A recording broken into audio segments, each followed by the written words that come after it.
This is North Carolina. With a population of about 11.2 million, it doesn't usually dominate national headlines, but quietly, it's becoming one of the fastest changing places in the United States.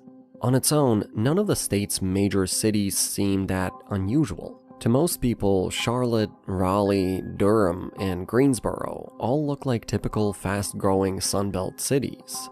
But when you zoom out, something strange starts to appear.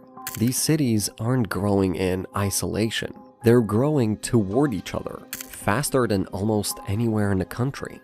Between 2020 and 2024, Raleigh was the second fastest growing metro area in the US by percentage, while Charlotte ranked 7th and recorded the 4th largest population increase overall.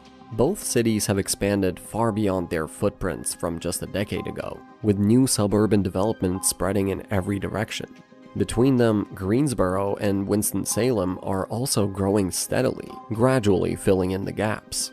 Together, all of these cities are beginning to form what looks less like separate metros and more like a single, continuous urban region, home to most of the state's population.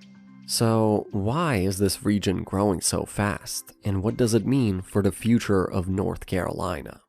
For most of American history, North Carolina was not an urban state at all. Its economy was dominated by agriculture, textiles, and tobacco, with the population spread across small towns rather than concentrated in large cities. Unlike places like New York or the Great Lakes, it never developed a single dominant metro early on. Instead, multiple modest-sized cities emerged, each serving a different role. Charlotte grew as a banking and transportation hub.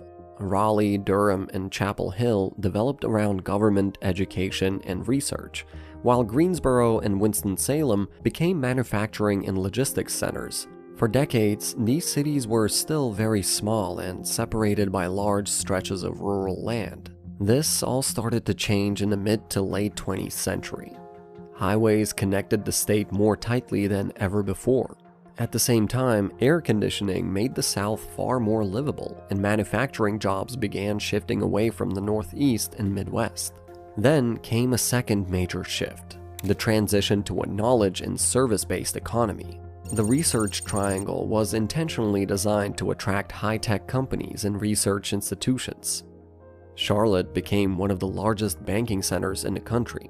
As jobs diversified and wages rose, North Carolina became increasingly attractive to people moving from more expensive or slower-growing regions. But instead of one city absorbing